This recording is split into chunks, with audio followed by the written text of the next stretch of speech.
All right. What the heck is going on, everybody? We've got ourselves a big match. It is an upper bracket match here from the Masters Coliseum. REYNOR going for the 15-15. Does he get it down? Yes, he does. Basilisk REYNOR in the bottom right side. He's been picking up this 15-15 and doing it so often. He's up against Hero in the top left. And Hero's got to be annoyed at this opening because... oh, what is this wall off? I guess the Cybercore goes there. Is that fully... Oh, no, that is a full wall.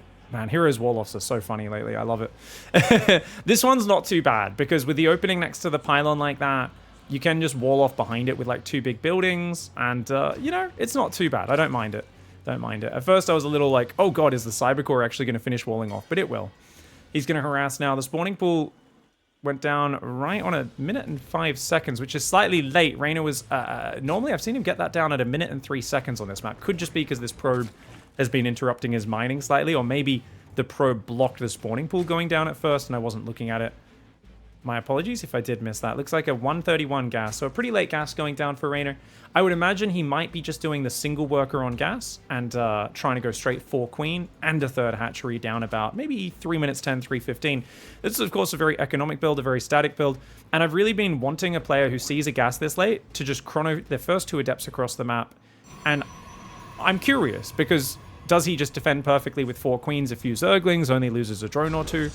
Or can you kill 4 or 5 drones? Can you force a lot of zerglings out? If you can do that as Hero, you can really punish the lack of zergling speed. And that's what I've been really looking for from a Protoss player, is someone to try and take advantage of that. Keep in mind that because it's a 15 hatch, 15 pool, the queens are coming out earlier than normal. Now, before we talk too much more about the builds, I guess I should really set the scene for these players.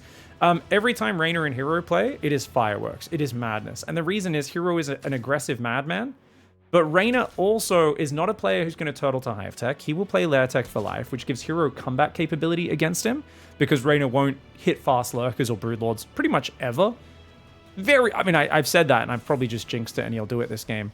No chrono on the second adept. First adept is shading itself forward. And there's a Stargate on the way as well.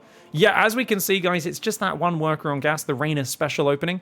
I still criticize this opening heavily, because I feel like, why would you kill a drone to build an extractor if you're only going to have 1 worker mining gas?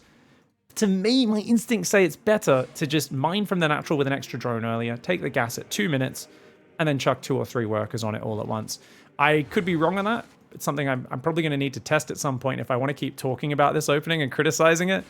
On the other hand, we can point out that it gives REYNOR flexibility. So I think the excuse for this opening, and it makes perfect sense now that I kind of calculate it in my head, is if he sees you chrono that second adept, he probably puts a bunch more workers on that gas and says, okay, no worries, we can get link speed a little bit quicker as a reaction.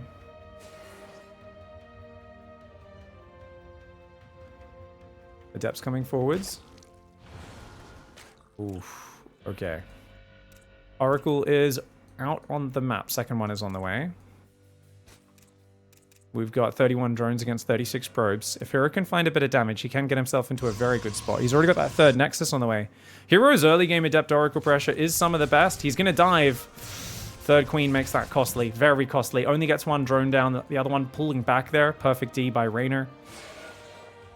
The Italian Stallion with the perfect D. Fantastic. Can he hang on here? That should not shade in. Yeah, lots of Zerglings there. 8 Zerglings, 6 Queens. Hero does have a worker advantage, but only a slight one. Definitely going for Twilight Forge and a 3rd gateway right now. Oh, wait. That's only a 2nd gateway. Oh, he did all this off 1 gate. Oh, right. Okay, that's cool. That's very cool.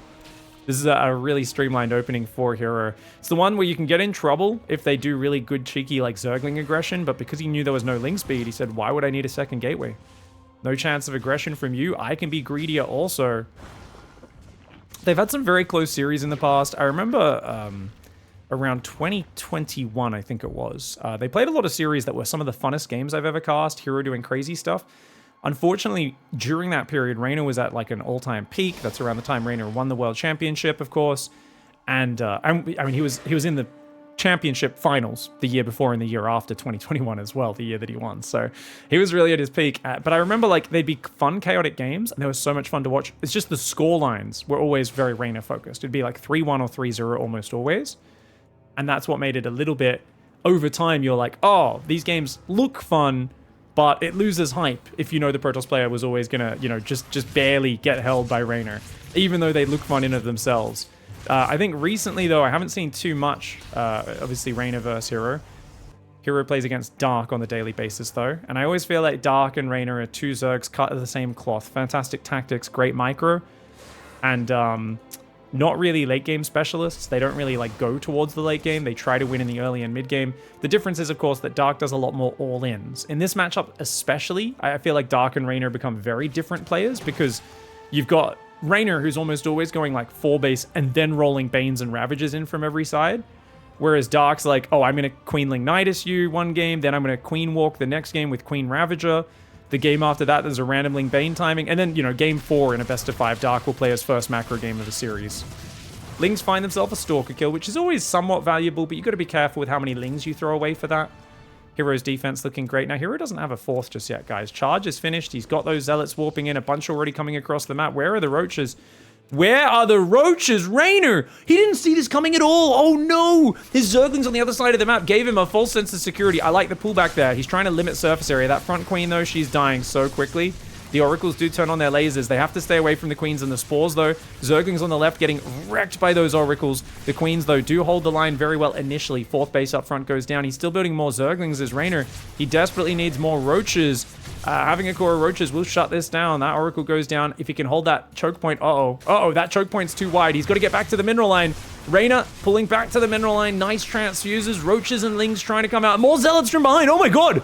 It's over. It's over. The Queens on the left's going down. Okay, nice Ravager morph there, cocooning those units, but all the units on the left going down. Hero might just have this, though, because now he can isolate that 3rd base. Reynor's doing a great job of buying time, because he's building so many Lings, not Roaches, because he doesn't have the gas. He just doesn't have the gas right now. He's got +1 melee. The Adepts going to the main do get overwhelmed. The Roach Ravager go over towards the 3rd. The reinforcing Zealots overwhelmed. This is an 8-gate Zealot attack. There is no 4th base behind this. This is the most Hero timing ever.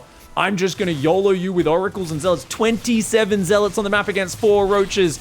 These are some numbers any Protoss player would be happy to see, and any Zerg would be absolutely afraid of. The Oracle busts open the wall.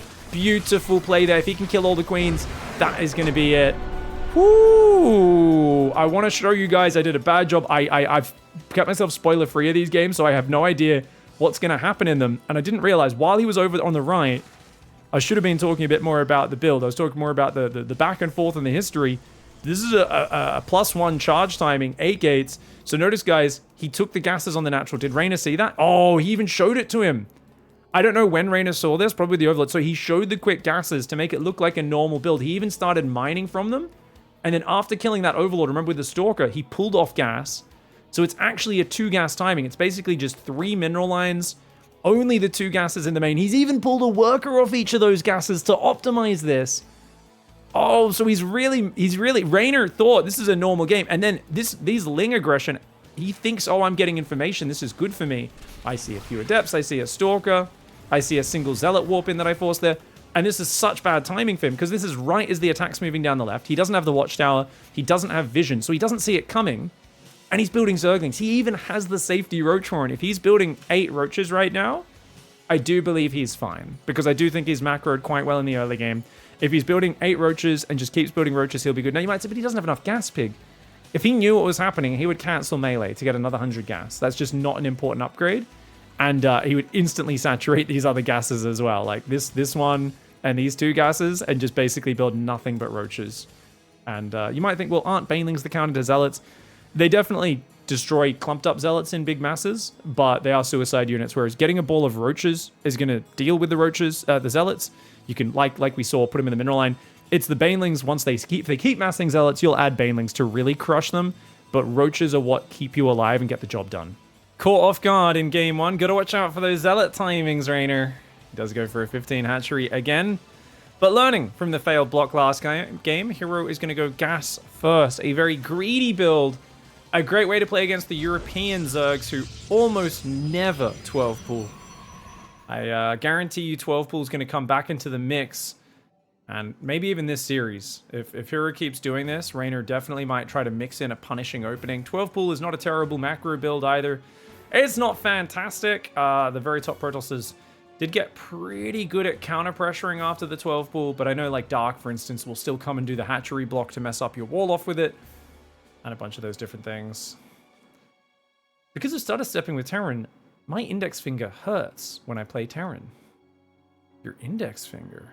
Just from going A? Sounds like you're assaulting your keyboard, visionary. Mechanical keyboards are nice. You don't need to hit the keys as hard. Brown switches are usually the favorites if you're using Cherry MX for RTS games, because you can double tap them really easily. But if your hands are ever sore playing StarCraft, your wrists are sore, anything like that, remember, pros do not have this unless they play completely wrong. Beyond Maharu. To be fair, I think I used to think the Koreans must have the peak way of using their mouse and keyboard in StarCraft, and I since they seem to have the most injuries, I'm not sure if that's the case. They are definitely some of the fastest, quickest players in the game, but with how many injuries I've seen, especially amongst Terran Korean StarCraft 2 players, I've definitely started to doubt whether their techniques they've learned from their Brood War teams were actually the correct ones. Personally though, if you're ever feeling discomfort playing video games, you're doing it wrong. It's just a general rule you can apply to pretty much anything in life. If it hurts, there's probably a way to do it without it hurting. Playing video games should not hurt. You should not be sore. You're probably way too tense. You're probably clicking and hitting and moving things way harder than you need to. And it's good to, like, you know, push yourself to play faster, but you might want to slow down just a tiny bit in order to make things, you know, a little bit more comfortable. I've never experienced pain playing video games. I think in my earlier days, I like my hands would get like a little bit tired, I guess. It wasn't really sore, but it would just be like, oh man, all this clicking. Once you get used to it, it gets pretty easy. Psychological pain is a completely different story. That's part of the StarCraft core experience. So anyone who tells you shouldn't feel that pain, they're either crazy or on drugs. Don't listen to them. They're lying. This is like those people like, why don't you just meditate and feel, you know, your ego dissolve into the void or something? And you're like, yeah, in fantasy we can do that. In actual StarCraft ladder competitive video game, let's be real. Let's be real. It's not gonna happen. We're here to embrace the soul. Zerglin gets in and does see the Stargate, by the way. Oracle is on the way, so hasn't been able to hide that. Just letting that in there. Oracle comes out front to join up with the Stalker to take out the Overlord. Now, Ling Speed is going to be finishing about 4 minutes, so a slightly faster Ling Speed this time for REYNOR. Going to give him a bit more flexibility. Usually Zerg overtakes Protoss on workers, about 40 workers. But Hero's got a quick third, once again off one gateway. And I like that second gateway out front that kind of protects the pylon. And such a safe choke point. Like, if you're here with the roaches and stuff, you got to kill these big buildings to get in. Getting in that choke point on the inside of the wall, very hard to do. So I actually really quite like this wall off a lot. I really feel like this wall off with the choke point on the inside is fantastic. Double forge. Triple forge. What are you doing, mate? This is the dumbest strategy I've ever seen. He's going to go triple forge. I mean, what do you think? It's got to be Blink Stalkers. Surely you don't do this with Zealots. Either way, it's stupid. I mean, there's no reason to go triple upgrades, guys. Double upgrades is already a questionable build order a lot of the time for PvZ. I've talked a lot about why, in theory, it works really well if you have a good early game, but it makes it very hard to have a good early game. So usually it doesn't pay off unless you handle everything else well, in which case playing splash damage would have just been more reliable and put you in a slightly better position a lot of the time. I know a lot of the players disagree with me on this, but this is just ridiculous. Triple upgrade starting at 5 minutes, which means he's going to have at 7 minutes 1, 1, 1, and then at about 10 minutes, if he has the money, he'll have 2, 2, 2 upgrades. It'll make his unit super tanky, which is great, but definitely a bit of a derpy one. Twilight Council is on the way. Now, the argument here is you don't need Twilight that early, right? You could just defend with just Stalkers and Zealots because their upgrades are so good that you don't even need Blink or Charge. Seeing a shield battery and 2 sentries, though, REYNOR's going to realize something's up. But, I mean, you would never put this together unless you actually scout the triple forge in the back. There's just why would you ever expect this? And what would be the answer? Well, the answer would be to just go effing kill him with a lot of Ravagerling. That would be the best way to do it. There's just no way he's going to have the numbers to defend a proper Queen Walk plus Ravagerling attack. Unfortunately for REYNOR, he's playing melee into a delayed lair. It looks like a Hydra Bane opening. It could still just be Ravager Bane, of course. He does have a Roach Horn down. It's going to be a very standard play for him. And I feel like if 2-2-2 does kick in, things are going to be rough. Interesting gateway positioning, kind of behind the base a little bit there. So he's going to be going from 2 gates up to 8. Nice chrono boosts here. I said 7 minutes and 10 minutes, but with chrono boosts, obviously you can speed those timings ahead. And He is indeed putting a lot of chrono into those upgrades. REYNOR, is he going to think it's Sky Toss? And he's seen a Robo, though. Why would you move the Stalker there? Oh, Hero! Oh my god, I think he tried to pull the probe back and he accidentally moved the Stalker out of the wall. Oh, that was so bad. He just revealed his Triple Forge. Oh, I actually thought this build was going really well, but now REYNOR knows what's happening. Let's go to REYNOR's vision. He's just seen Triple Forge. He's just had a really gambly strat revealed. Okay, he's going second Evo, so he's like, whoa, what the hell is going on? Infestation Pit, surely. Yeah. He's got to go Hive. So I think you want to rush Broodlord Infester and just play the late game if you're not going to kill him. And he's droning, so he's not going to kill him. Roach Speed starts.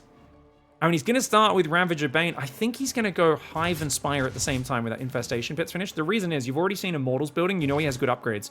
If you go for Ultras against a guy who's already building Immortals, it's a massive gamble. Now, to be fair, usually a lot of the Zergs like REYNOR and Solar and Dark, what do they do at Hive Tech? They make Adrenal Glands and Vipers, and that's it, nothing else. So maybe he's just playing the standard style, but I personally think you're going to need some higher tech. 2-2-2 is already well underway, guys. We still haven't seen the Hive Inspire. He's waiting for that Overlord speed in the main. The moment that finishes, we're going to see. He's spreading units out. He's defending the Oracles. +1 ranges on the way as well as +2 melee. There we go. Okay, Hive starts. No Spire. 2 gases, though. He is going to 8 gas.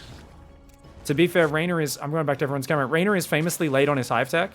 He doesn't have a Hydra Den, so he can't play Lurkers. He doesn't have a Spire, so he can't go for Broodlords that fast either. Oh, he's going to surround the Zealots. The 1-1-1 Zealots are getting surrounded. Nicely done. Gets a few of those.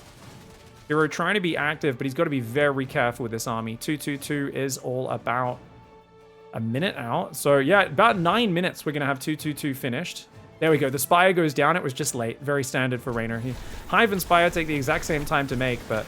REYNOR, I think maybe he realizes he just needs to bank more gas first. I feel like if he goes Broodlords without getting a few Infestors out, though, he's going to get wrecked by Blink. He could use Blinding Cloud and Vipers.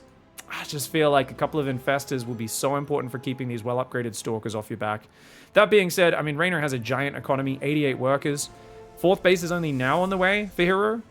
And can you actually hit a timing attack as Hero is the other question, because you don't have any splash damage. It's just Immortals and Archons and Zealots. Now with Blink on the way as well. Cannons and battery. Wait, so this is weird that he's building cannons and batteries. I thought Hero would be much more like, I'm going to go push you now with this massive 2-2-2 upgrade advantage. But he's actually playing defensively, which is really good. He's got Stasis Traps coming up. REYNOR coming in with Roach Ravager Baneling right now. Careful, Hero. Hero! Okay. Oh, he loses a full energy sentry. Ah, those force fields were a waste as well. REYNOR's Baneling speed hasn't even started. He hasn't even started Baneling speed. Oh no, he's starting +3 melee, +2 range. He hasn't even made Baneling speed. Banelings are crashing into Immortal Archon right now. On the north side, the Zealot's doing okay up there. Oh, the Stasis Trap only gets a few of these Zerglings. The Immortal Archon is so well upgraded. Remember, guys, these Immortals have 3 armor. Zerglings and Banelings do almost nothing to them. The Zealots also 3 armor. Even the Archons have a couple of Plasma Shield armor as well, which is pretty big. Baneling speed has just started. REYNOR screwing the pooch by not making Baneling speed. The Zealots need to get out of there, though. Nice spreadies reactively from Hero. Oh, the Banelings do blow up on the Archons, but now the Zealots can come forward. These well-upgraded Zealots can do very well. Unfortunately for him, he is down in the upgrade. Zealot run by comes in, gets cleaned up. Greatest Spire is on the way. Hero should have spotted that. Indeed, he did. So Hero knows about it. The Prism's going to go down to the Queen, though, which is unfortunate. Loses his forward presence on the map. Stalker's microing in and out right now. 2-2-2 is where the upgrades are frozen. Hero does not have the money to go beyond that. He has got to transfer out of his natural maybe a little bit. But only 70 workers for Hero here. Such a defensive style. The Roach Ravager coming in. If they could take these units down, that's big. But the armor and shield upgrades, not to mention the +2 attack, adding so much damage output. Units lost tab is still very close, though, which tells us these upgrades have not paid off yet. At all. If you're trading evenly with all this upgrade advantage, I mean, it's definitely not really paying off yet. Oh, here we go. Banelings rolling in. The Immortal Archon spreading. The Zealots run back in and take the Banelings to the face. Oh, no. A couple of Immortals have gone down now. 6 Archons and 1 Immortal have fallen. The Zealots, if they can get on top of those drones, they can do good damage. He's got to focus these drones. 8 workers do go down. This is massive damage for Hero. Hero finally starting to get the advantage from those upgrades that he was looking for, but only 8 drones. I think if he got a few more there, that would have been really nice. REYNOR's still up on 83. Hero has not found the money to start anymore. He's going just 4 probes at a time, trying to probe up this 4th base, but no 3-3-3. And no Storm, no Disruptors, no Colossus. It is still a very basic army. Now, to be fair, Mass Archon Immortal is really good. I wonder if there's any old school viewers watching this who watched my content in 2017 and remember back on there was a map where I literally I did a double forge Mass Immortal Archon style with no like proper splash damage, and I thought it was really revolutionary and fun at the time, and it wasn't really good to work at pro play. Triple forge. If Hero makes this work versus Reynor, is such a ridiculously silly, awesome build. Like, it would be so crazy for this to actually work. And the fact that this game is this close is kind of impressive, because remember, yeah, there's a Great Aspire, but there's no units off it. Reynor, like I said, is famously late on his Hive Tech whenever he plays ZvP. He basically tries to win every game with Ravagerling Bane, and he will eventually go to the Hive Tech, but it's very slow. First Viper is almost out. Oh, Zealots run into Banelings in the north. They do get blasted. There are 8 Immortals and 5 Archons on the map right now. Remember as well, if Hero didn't move that Stalker out of the wall and didn't give Reynor a heads up on what was happening, I actually think he would have won this game by now. Such an unfortunate mistake for Hero there. Stalkers are going to be poking around, blinking back, trying to bait some reactions out. The Cannon Zealot will defend on this side. Oh, got to be careful. Oh, Reynor lures him out and surrounds those Zealots. +3 Adrenal Gland Zerglings absolutely destroy +3 Zealots, but these Zealots are 2/2/2. So they're two-shotting the Zerglings, and they survive a fair bit longer because of all that armor. But Adrenal Gland plus 40% attack speed is still very powerful. 1 Viper, a couple good Blinding Clouds would be the best usage of that. It's on full energy. 2 good Blinding Clouds could be game changers. There's a lot of Banelings in here. There's a lot of Banelings. Blinding Cloud in the middle is massive. The Banelings rolling forward. Nice, spready reactively from Hero, but he loses so many units to the Banelings and the Blinding Clouds. But my god, the Immortal Archon stands strong on the left flank. On the top right, though, the Zerglings come in. He needs the Archons to clear those Zerglings. They're not quite doing it. Oh, where are the He's going to try and warp in Zealots. Oh no, the Prism, he gets biled. He barely dodges the biles, but he's losing all these units. Oh, Reynor with just enough to overwhelm there. Very well done by Reynor, and that should be enough to win him the game. Just had the numbers there. So many Banelings. And I think Hero just needed to be a little bit more well spread out. He's going for second Robo and a Robo Bay now. He's done all of his Immortal production off a single Robo this game. 10 Immortals, 14 Archons have gone down. And we can see in the Units Lost tab that as good as upgrades are, I always feel that those well-upgraded Immortal Archons on the defense with batteries, with Warp Prism saving big units, you get so efficient. But if you do get out of the map like he was, things can turn south like in that last fight, because the Banelings can chase your Zealots off. They can get in the mineral line up here as well. And then everything can go awry. Juicy, juicy kills right there. By the way, guys, I didn't realize we just saw something really interesting at the end of that as Reynor ties up the series. I was like, hey, it's +3 Banelings. These always one-shot probes now, right? No, they only do 41 damage to probes. I forgot that with the changes to the Baneling damage, if you've got these armor and shield upgrades, you're actually blocking 4 damage. So once you get a few armor and shield upgrades, Hero's whole style was, let's make sure I don't lose all of my probes to Banelings. That's his whole style, guys. This is just funny. I forgot that this was an interaction that changed. It used to be there's no way to ever survive a +3 Baneling, but nowadays there is. So Hero, if he does this build again, he's going to be immune to those Baneling run-bys. It'll take 2 Banelings rather than 1 to kill probes. All right. Hero now in the bottom left side. Unfortunate that he moved that Stalker out of the wall and let those scout happen. Still, I think it's kind of promising, and you can imagine, oh man, if he just had a few more units in some of those fights, if Reynor wasn't quite as perfect, he was close to having the critical mass. And I'll tell you what happens with those double upgrade stars. Like I said, I used to play one, as he sends a worker across at the very start to make sure Reynor can't get the expansion. Now, Reynor's going for a 16 hatchery, so this is actually not as painful for him. He's just going to be like, oh, okay, I have to take my third base, I'll build an extra drone, I'll take it on 17 supply, no worries. So this is actually quite decent for Reynor. You can see the probe pretending to follow him and then going back here. He was hoping to bait Reynor into sending another drone to the low ground and then coming back at the last second to block it, so that he would still have to have the third.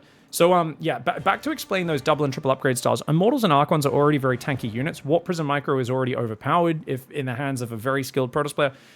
What would often happen when I used to play this double upgrade style and triple upgrade style is you'd end up at the end of the fight with like 8 Immortals deep in the orange and red, but none of them actually dead. And then their barriers would come back on cooldown. And you'd have a few Archons that got really low on shields but didn't die. And then the shields would all start regenerating. And your whole army, like if the Zerg doesn't fully win a fight, it would be appallingly bad for them. So that's kind of what Hero was hunting for in that game, is basically, if I can just barely, like, survive a fight with most of my power units intact, he's going to have blown up all of his Banelings, lost almost all of his Roach Ravager, only retreated with a few units. I'm going to pull back, let my shields regen, reinforce with some more Archons in the front line, and it's going to be like a slippery slope where every fight starts to scale better and better for me and worse for him.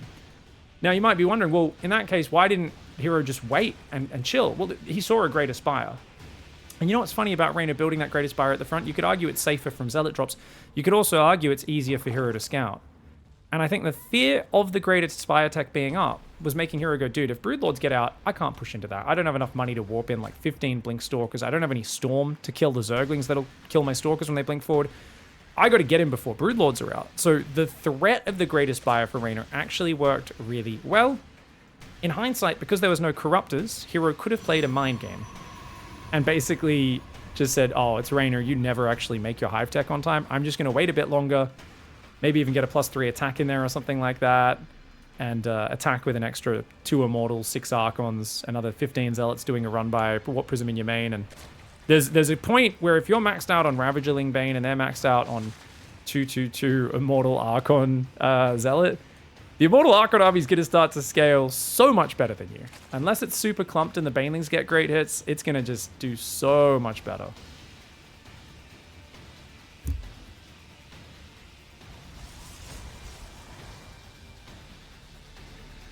Stalker's on the way. We've got the first Oracle starting up here for Hero. He's been very defensive so far.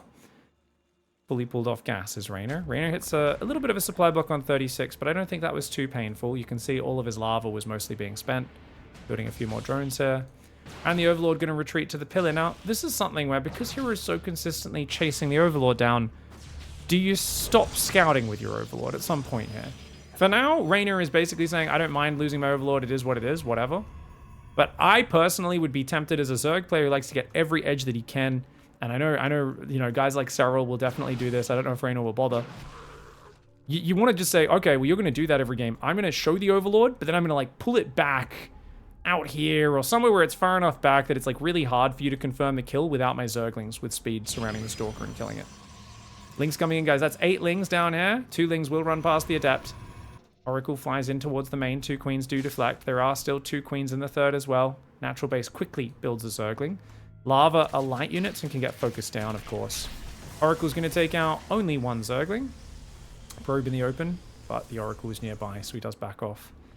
Adept shading into the main. There's no Lings here. Oh, this is a good shade.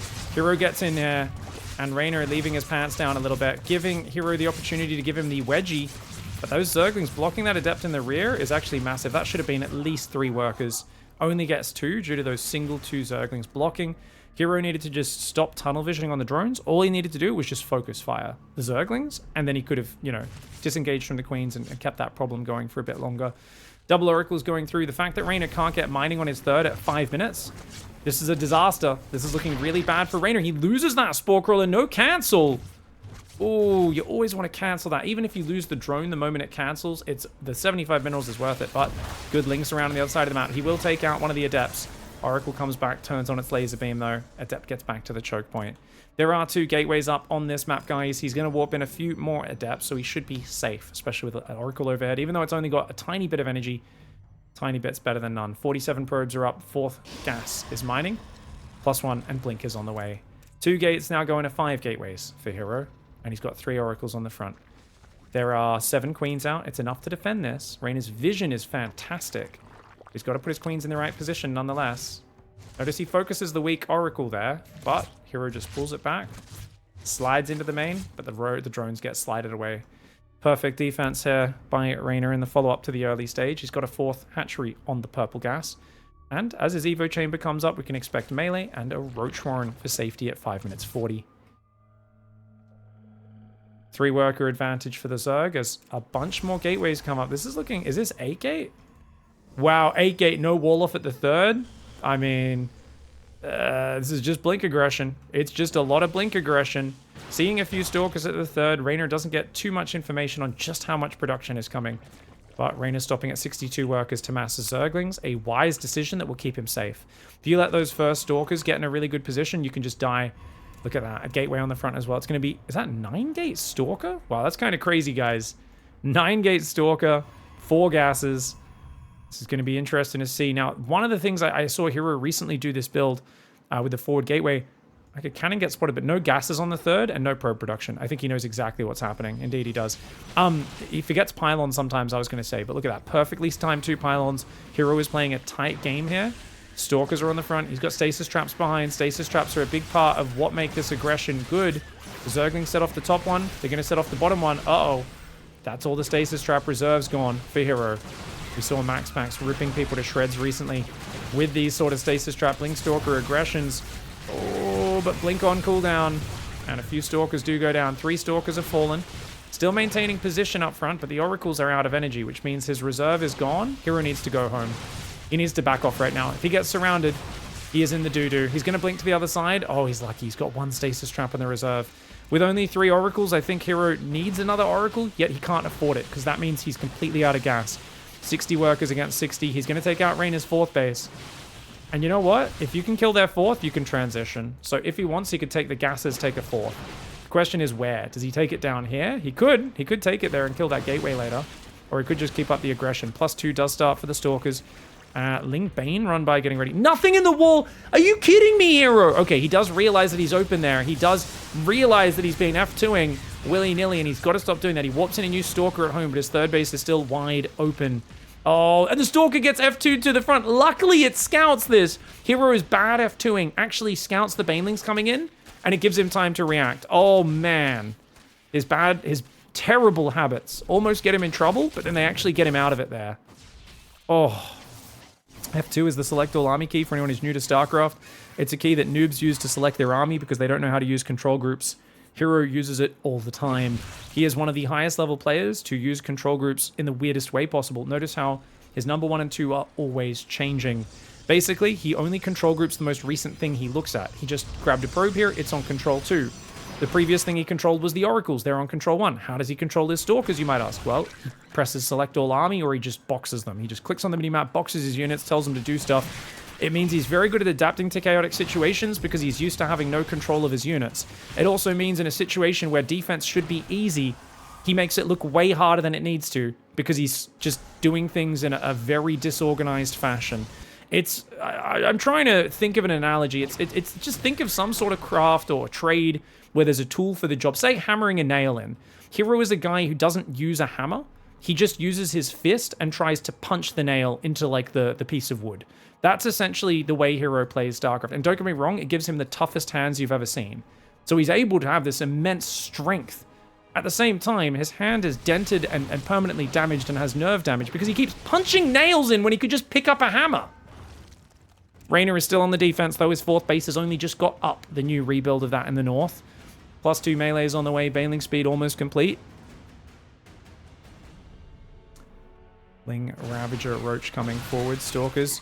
Oh, Oracles are going to go after these Ravagers potentially, or the Banelings. If they chase too far off group, notice the Oracles were waiting to turn on their laser.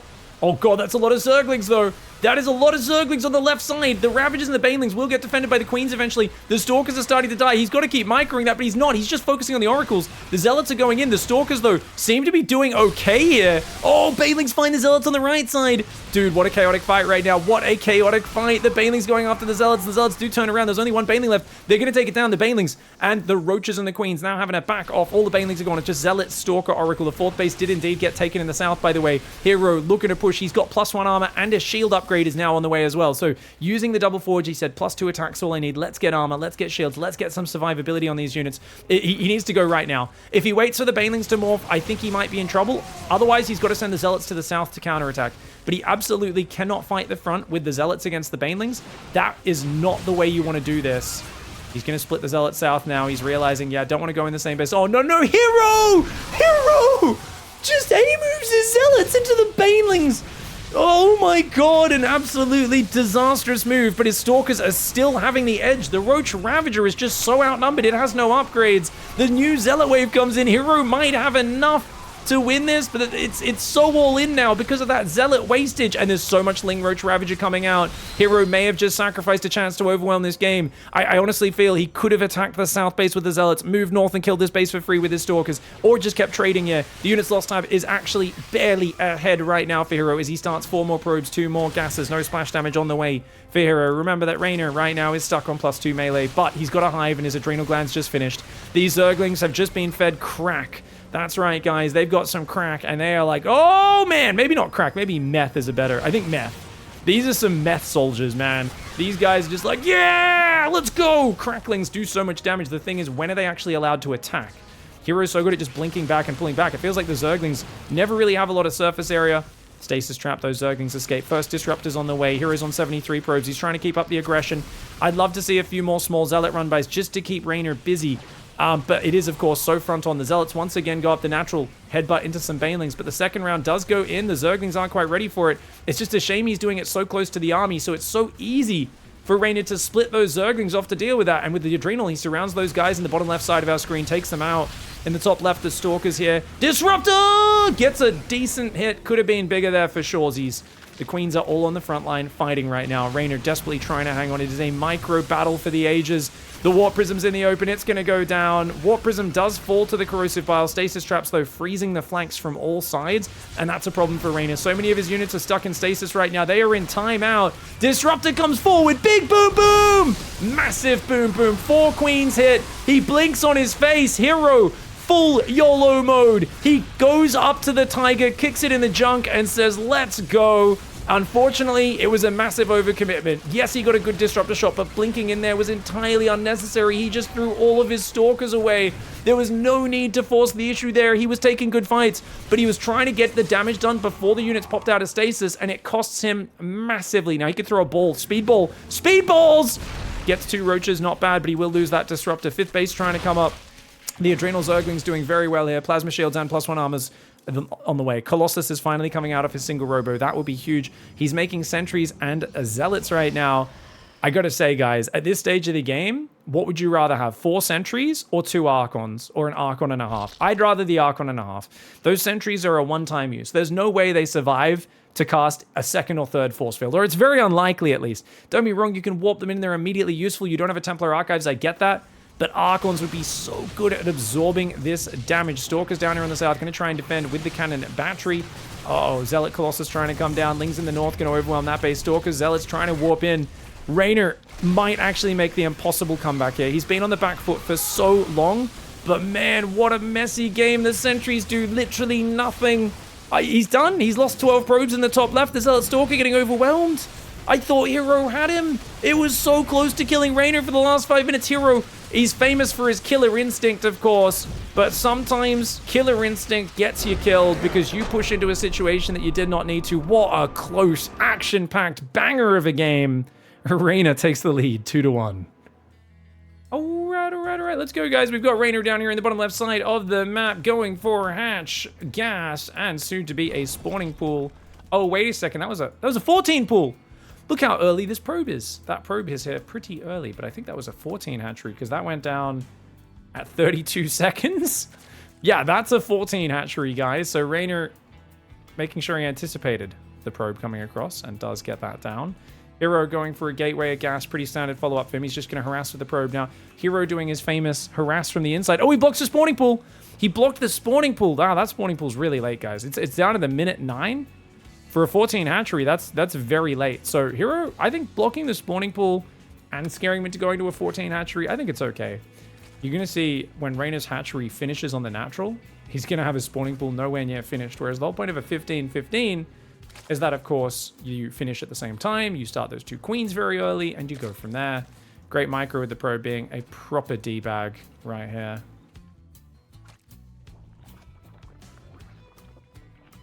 Probe rotating right now. Drone moving towards the natural.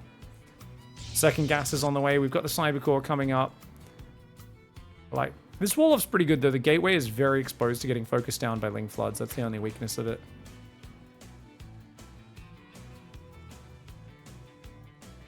Hero continuing to be a nuisance here.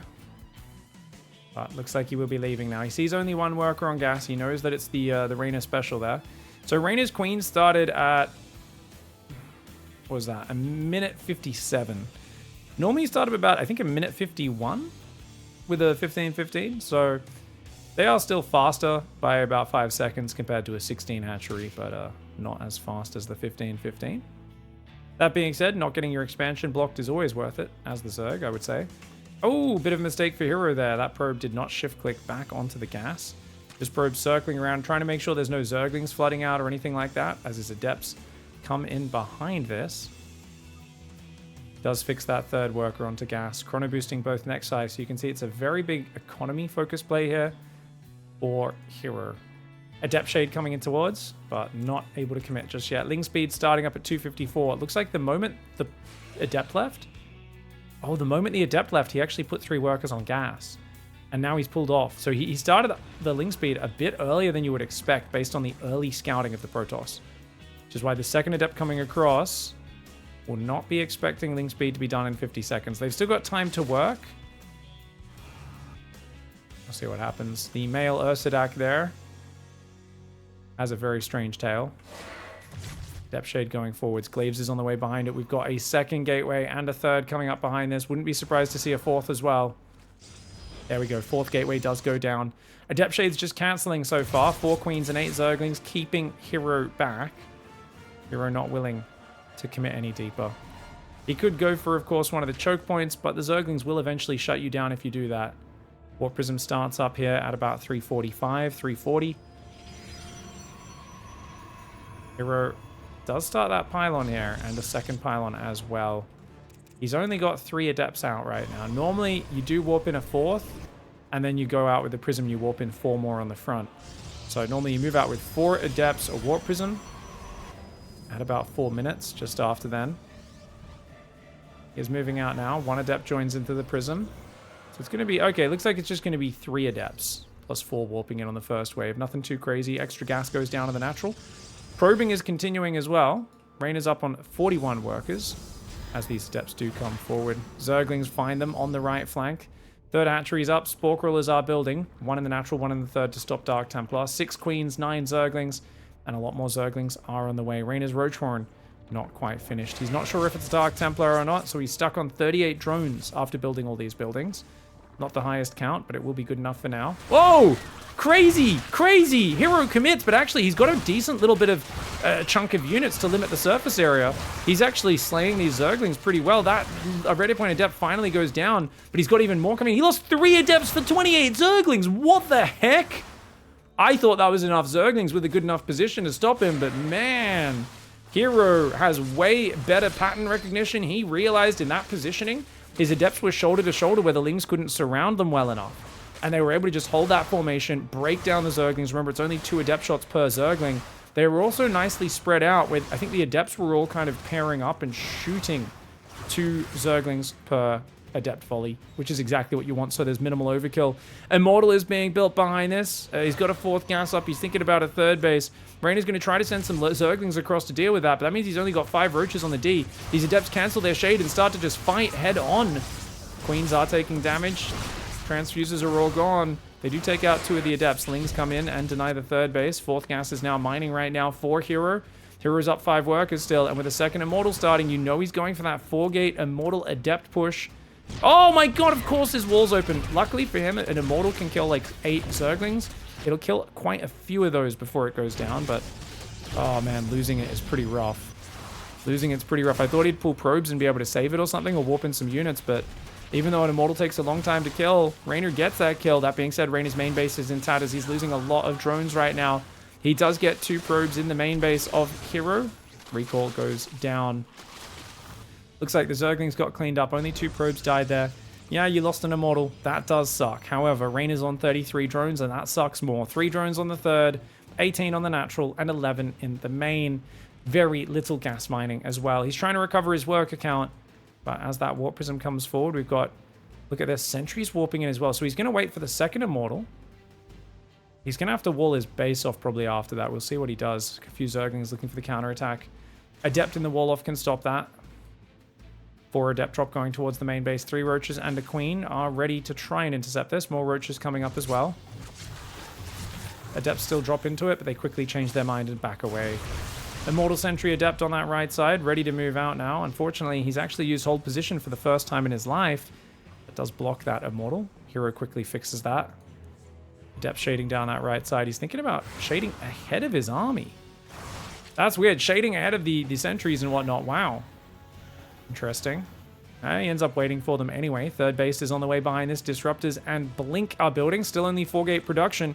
But as long as you non-stop producing, that is all you need. Adept shading to the left. There is no lair. There is no roach speed. It's a low-tech Zerg here for Reynor. The Roaches and the Queens trying to stabilize in the defense, but man, force fields are such a problem. He's only got one Ravager. He can't pull back. Dude, those force fields rip him to shreds. This is a scenario where I cannot hate on the sentries at all. Adepts do shade into that natural. I don't think there was any need to do that, but I guess he figures his sentries have already done their job. Gets 8 drones. The Adepts are going to start to multi-prong. I like the pullback with the Immortal Sentry. Stalker's warping in. Oh, he's actually done this so well. He's actually done this so well. 14 workers going down on the left. The Immortal Sentry Stalker on the right side, waiting until they've got an opening. A random Disruptor runs forward. The Adepts are trying to pull back here. It looks like he's just trying to rejoin his army to a certain extent. Hero in the chaos, just flowing in this scenario. He's going up to 6 gateways behind it. He's on 50 probes against 32 drones. Reynor is fighting with desperation in his heart. A single Disruptor shot takes out 2 Roaches. Adepts on the left side, still threatening, making it difficult for Reynor to gather his forces. Funny thing is, he probably doesn't even want to gather his forces, not too much anyway. Push on the right side comes in, the Immortal Sentry dodging the Biles. Zerglings get wrecked by the Adepts. Main base is in jeopardy. Reynor needs to make a big play, but he does not have the numbers. He's right now trying to defeat the men with muskets, but he hasn't even discovered animal husbandry yet. This man hasn't figured out how to do farming. He's got pointy sticks, he's got warrior spirit, but pointy sticks and warrior spirit aren't going to take down the muskets, and that is going to be rough for Reynor. Hero ties up the series and forces us to Game 5. All right, going into Game 5, Reynor going for the 15-15 yet again. And it's not a bad call for him. I think if he realized that Hero was not scouting and is going gas first greedy build, he probably would have done it slightly differently. Chrono boosting probes. Gateway does go down at about 47 seconds, so of course, the lack of scouting combined with the delayed gate can make defending a... Well, to be fair, the delayed gate actually doesn't matter because you're going to go Nexus before Cybercore and you're not scouting. It's the no scouting, which means you just die to a 12 pool probably. But here we go, 15 pool goes down, this time right on time at 1 minute and 2, somewhere between 1 minute and 2 and 1 minute and 3 seconds. That is beautiful timing for Reynor. Remember, he had that 1 minute and 9 pool, and I said it's late. That's why. 7 seconds delayed. But it's kind of, you know, it was because it got blocked and because he went 14 hatchery in that previous game. Nexus goes down at a nice, crisp 1 minute 24, 1 minute 23. Cybercore goes down the moment that gateway finishes as well. Minute 34. No scout whatsoever from the Korean player. Thankfully, no 12 pool. It'd be a sad way for it to finish. No scout versus 12 pool. It's the kind of gamble Reynor sometimes does make in Game 5. Usually not in the biggest tournaments, but I feel like, yeah, I think 42 grand, you know, prize pool. It's enough prize pool here for Masters Coliseum. The players care about it enough that I think he's playing a little bit more risk averse, a little bit more like, okay, let's play it safe. I think I can smash in the mid game. Chat's telling me it's a best of 7. This is the upper bracket match between these two players. It is a best of 5, guys. This is the 5th and final game, but thank you for looking out for me. Big thank you, Metaglogy, for the sub as well. This tournament was really interesting because every lower bracket match ended up being a best of 7. So you ended up with so many epic series in this tournament. I remember when the replay pack got sent out, and I kind of just tallied up the length of the replays in there without actually spoiling myself on the exact results. And I was like, the playoffs is like 15 hours of gameplay. I was like, what the hell? I was like, a non-team-based tournament never has this many hours of gameplay. What the hell? But a very fun tournament to cast so far, and been some surprising results. Adept does shade into the main base. Oh! Not good micro by Reynor, pulling back the weak boy. He's going to get a Zergling kill, but he will lose that Adept, certainly. Oh! Oh! Trolling the commentator. Nicely done there, Hero. And that's useful. If you regen the 70 shields, you're back at 50% life. You can use it to hold a wall or something like that for the rest of the game. Still not a bad unit to keep alive. I mean, he only got a Zergling kill, so not amazing damage, but hey, it's something. First Oracle heading across the map at 3 minutes 30. Second one's on the way. Is that first Oracle slightly delayed, guys? I don't know. I'm not quite sure. Second gate is building right now. Interesting that he builds it in the main and doesn't reinforce his wall off with it, but this wall off is kind of awkwardly placed. I guess you'd build the gateway there. Oh, he gets the third base down. REYNOR prioritizing attacking the probe over kind of getting the block on. Block would have been very annoying because there was no units at home to defend.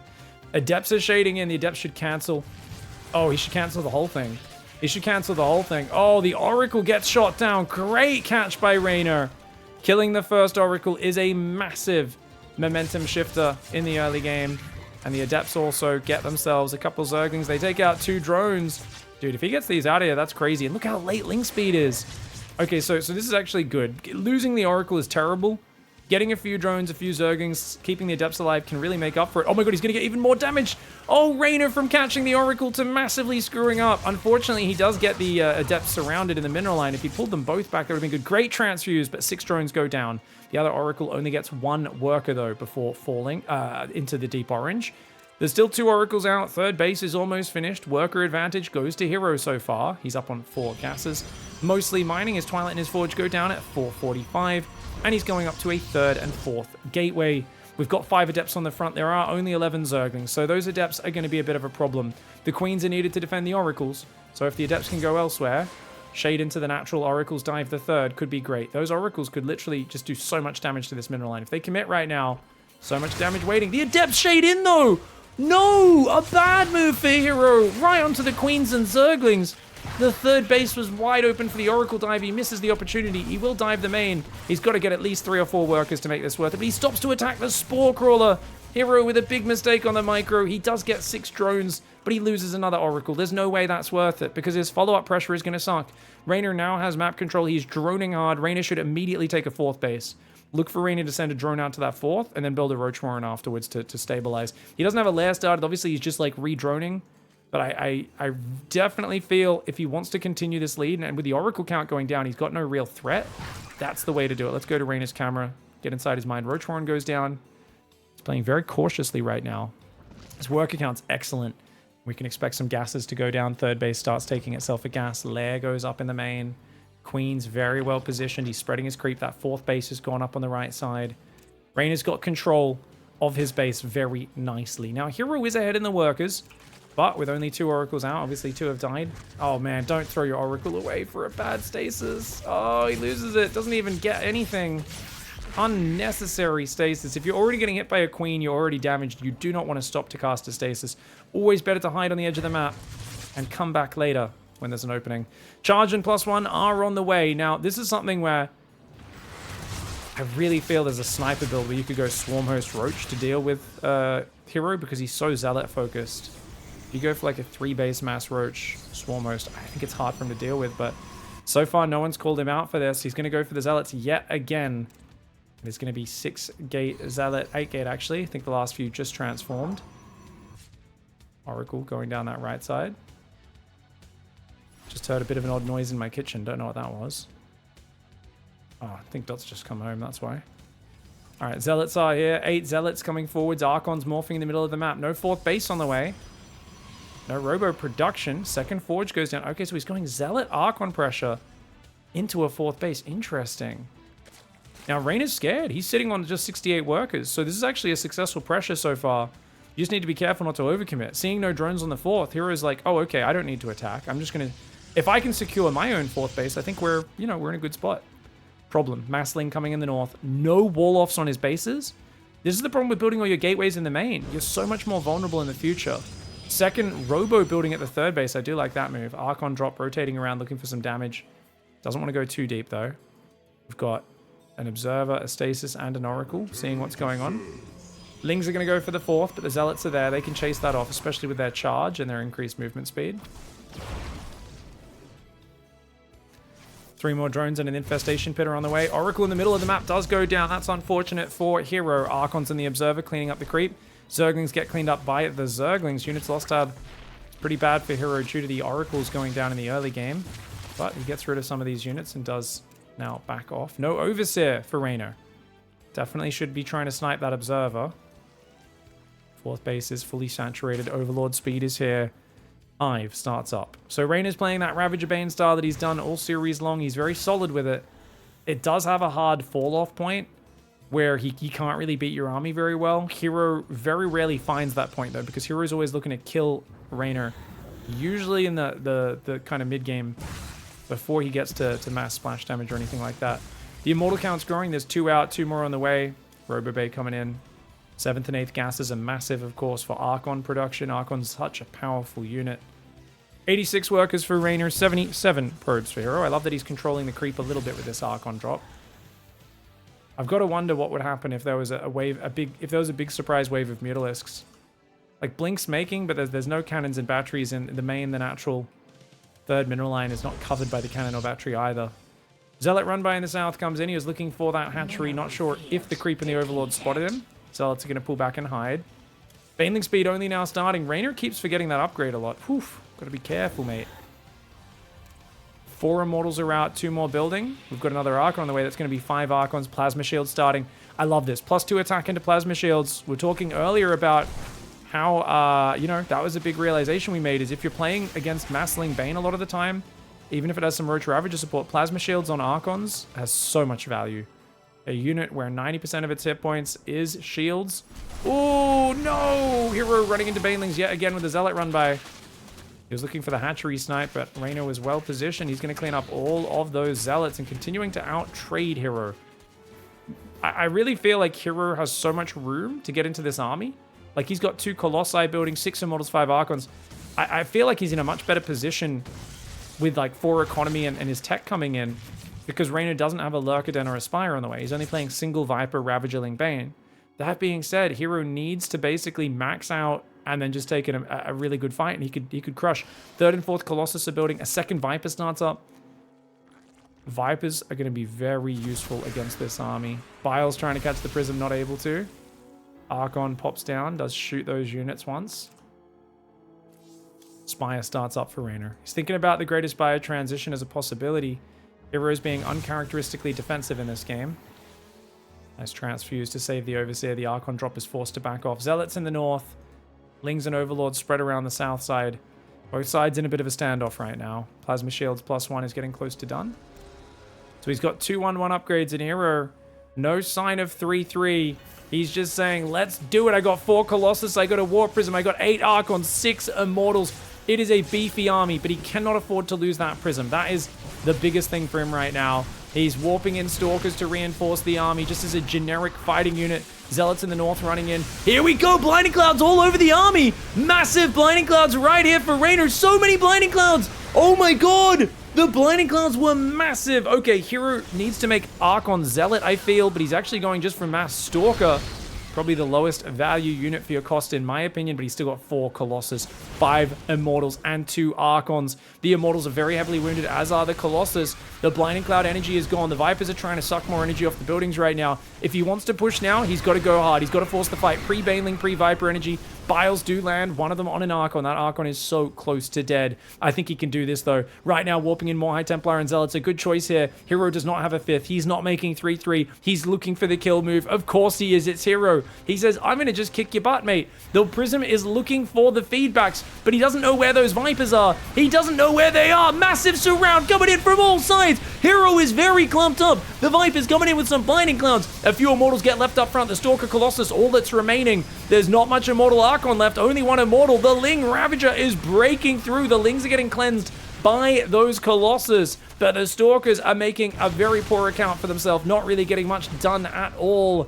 Hero here focusing on the momentum with the Stalkers rather than the higher quality Archons and the pre-spreads of the units. I think this would have been fantastically done if Classic was controlling his army, because we would have seen his units pre-split, but Hero never pre-splits. He always just shoves in, and then when you attack, he tries to split at the last second. But what really derped him out is the first round of Blinding Clouds landed, and he pulled back and then tried to A-move again, and then REYNOR did a second round of Blinding Clouds, and his units kind of just started derping back and forth in the Blinding Clouds as Hero was kind of bugging them out, and they just weren't doing that damage they should have been doing. And he was way too clumped the whole time. The Banelings were getting a lot more damage than they should have. REYNOR finds himself massively in the lead. If Hero took a bit more time to add more Archons and just use Zealots for run-bys, don't bother warping in Stalkers, just make more units, make these 3/3 upgrades, I don't think he could lose, because REYNOR doesn't really make those high-tech transitions. You don't need to be worried about that, but Hero has played this series afraid of the Broodlords, afraid of the late-game transition that we know REYNOR almost never goes for, and I think REYNOR has just played excellent Ravager Baneling engagements. It's the perfect way to play against Hero. If you know your opponent's going to attack into you, you don't need to make high-tech, just get the Adrenal Glands, get the +3, and smash with perfect Ravager, Lingbane, Viper engagements. REYNOR playing an excellent series here and really showing what he's made of. Lings will get defended by the cannons in the third, but the fourth base going down is a disaster. The fifth in the north was already destroyed by those Zerglings. He actually gets a great angle on the Ravagers. That's kind of beautiful. Beautiful turn in this engagement. Wow. The tail end of that fight was terrible for REYNOR. He should have pulled those Ravagers out of there. He loses all of his Ravager investment. But he has 78 workers against 50. He's on 5 base against 3. The income, of course, telling us a story of Protoss Copium. +3 attack, +3 armor is on the way as well.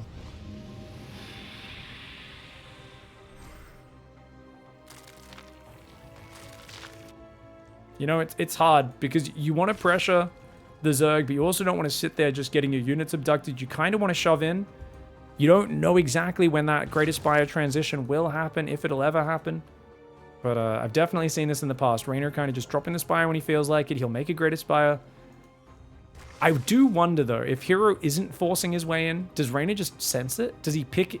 He's like, oh, you're not even making Stalkers, you're just making Archons, you're just posturing around the front looking for good trades.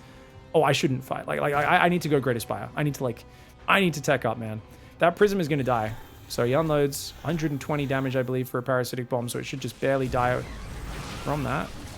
Viper throws down a Blinding Cloud. Not his best. Definitely not REYNOR's best engagement there, letting a Viper die. 2 more Vipers do build. Brock's going to get taken down. Hero going for a very late Mass Zealot Immortal Archon all-in. 3, 2, 1 upgrades on the Protoss. The Banelings find the Zealots, as they seem to always find against Hero. Hero not big for spreading his units out. Hero always wants to focus fire, and you can't focus fire your opponent if you're spread out too thin. He likes to just shove it in there as hard and fast as possible. Costs him big time in this engagement. You know, it's funny because Classic really lacks Killer Instinct. Classic doesn't have enough aggressive micro to consistently beat the top Zergs. On the other hand, Hero doesn't have the ability to pre-split and chill.